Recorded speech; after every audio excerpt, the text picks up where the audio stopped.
My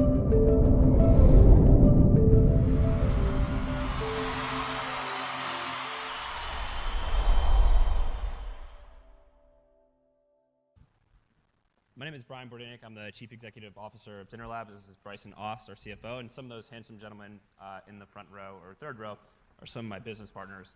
So what is Dinner Lab? Dinner Lab is a membership-based organization that unites really curious consumers with up-and-coming culinary talent in the city. What we've discovered is that the number 2s, 3s, and 4s at restaurants actually have the technical ability to be a head chef, but it's a lack of opportunity that actually separates them. So what are we doing at a tech conference? What we've discovered is that the process of opening a restaurant is as antiquated as it possibly gets. Step 1, I have an idea. Step 2, raise a lot of money and open a restaurant. What we believe we can do is take a really low-cost way to test out new menu concepts and revolve people around the country and get feedback so that we can eventually mitigate the high mortality rate of restaurants. So what do? We take chefs, number 2s, 3s, and 4s. We fly them around to our different markets, which we're currently in 5, and we've just announced expansion to another 5. And feedback is centrally important to what we do. Each diner feels like they're getting an inside look at a new menu concept, so they're trying to help a chef grow and develop. When you look at feedback in the restaurant world as it currently exists, it's awful. When was the last time you filled out a feedback card that came with your receipt? We bet about 85 to 90% of our diners fill out detailed feedback that we share with our chefs to help them grow and develop. So to talk about how we actually don't go broke, let me have our CFO say a few words on that. So basically, we started off as just a pop-up experience in New Orleans. We recognized that we could do these on a small scale, but to move it forward into 2, 3, 4 events a month, we needed to have some working capital. We needed to do something that would provide the funding that would allow us to scale. So we moved to a membership-based model, which is between $100 and $175 per year, depending on your market. You can see, based on this chart, I mean, what we do is we take money at the very front end, which allows us to take our kitchen, secure our kitchen, train our staff, and just sort of build out our operation. So it's very low investment, and we can quickly expand. We started off about 16 months ago in New Orleans, and using this membership-based model, we've now expanded into 6 cities, and we have 5 more coming down the pipe. Again, we're getting better and better at how we expand and how quickly we can expand. The time to market is shorter and shorter, and the capital spent is lower and lower. So just to give an idea where this capital goes, we'd like to show a quick video. This is done by The New Yorker. When you look at the restaurant world, a lot of times there's a big disconnect between what a chef is actually preparing on a daily basis and what they actually care about. What they do is they work at a restaurant, and then these chefs go home on Sunday and they prepare meals that kind of tell their story. And our hypothesis is that people want the food that tells a story. My name is Brian Bordanik. I'm our Chief Executive Officer. Dinner Lab brings together emerging culinary talent in a city, so the number 2s, 3s, and 4s that are at major restaurants that are kind of idling in their career, and gives them a platform to cook for an eager audience. Your feedback that you have on your cards, we actually aggregate all of that, and then our chef for the night will sit down with our resident chef here in New York and go over how to get better. So our members are trying to help a chef develop a menu concept that they actually care about. And the great thing about All right, we're going to cut that off a little bit just so we can talk a little bit more about what we do. So The New Yorker isn't the only organization that's talking about us. We were just featured on Top Chef. We were their season opener. All 19 chefs did that. And we have spent $0 on PR, $0 on marketing, and you can look from our SEO optimization there that we are absolutely destroying our competition. So as Brian mentioned, why would a food company be at a tech conference? We've taken a different approach than a standard tech company in the sense that we build a platform, we hope people come, we try and use these sort of conduits to bring everybody in. We're doing all the dirty work at the very front end. So we're doing 5 events, 5 courses per event, we're doing 100 events per market, we have hundreds of members getting all this feedback, so we're generating massive amounts of data that we can splice into sort of a Yelp-like, where do people eat, to what food trends for restaurateurs, we can showcase chefs. There's a million different verticals that exist as just a general byproduct of what we do. So to show that, like, I guess to talk about our team a little bit and why this is possible. So our team, a lot of people like to come forward and say why their team is the best at what they do because they have all these strategic advantages. And yeah, we do have a lot of that. The reason why we're the best to do this is that everything that could possibly go wrong with the dinner, we've done these over 200 times now. We've messed up everything that you can potentially mess up, and no one is better in the world at doing what we do.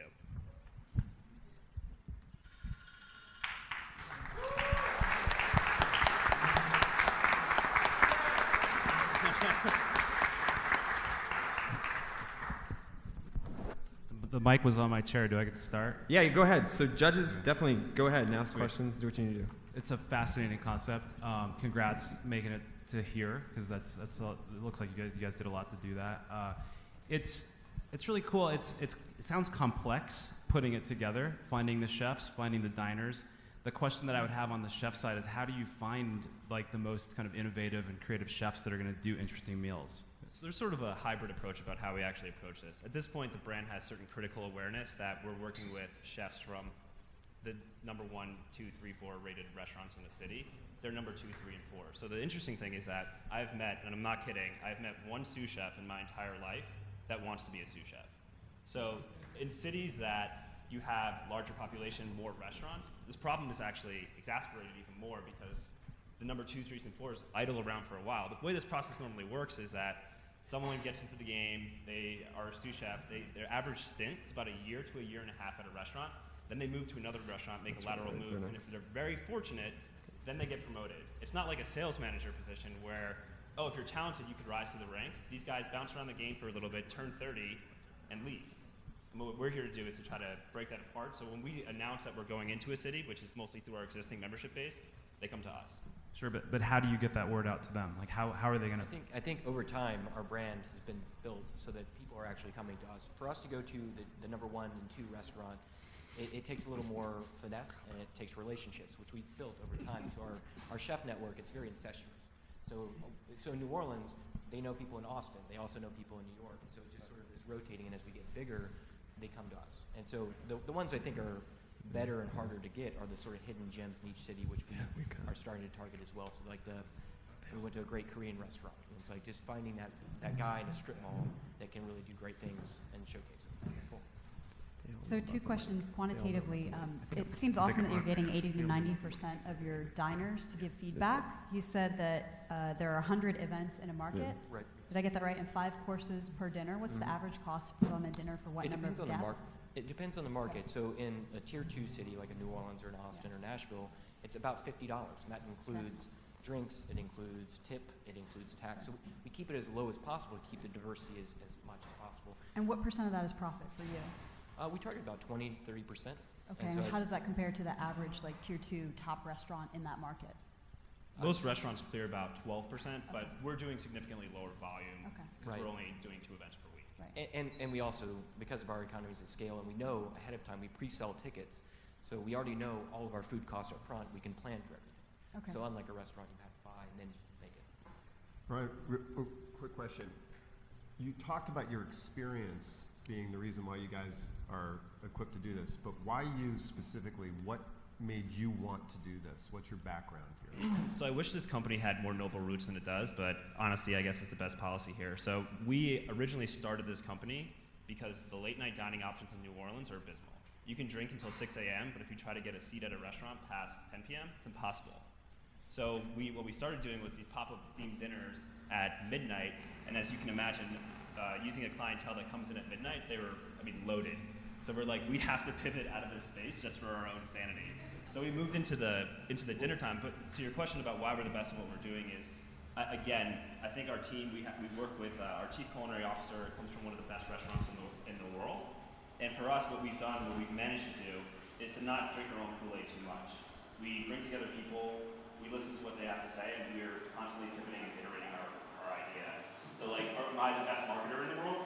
Probably not.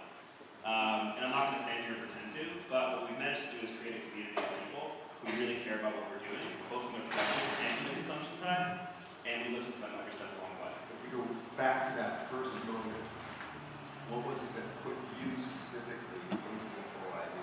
Like, forget the team, all the execution. Well, why am I doing what I'm doing? So I come from a really diverse area in New York City where I had the fortune of growing up, eating at a friend's house after school, and getting to experience culture in a way that I don't think many people get to do. I don't eat Bangladeshi food at night. When I go home after baseball practice, and then the next day I'm making food. And I think that there's something really beautiful that gets communicated in mediums that don't require spoken word. And to be able to do that with a diverse group of people is something that I've always enjoyed doing. I'm going to push on one more community oriented. Do you know what percentage of your diners return in a city? And what percentage of your diners recommend to another person in another city? Absolutely. So it's really high.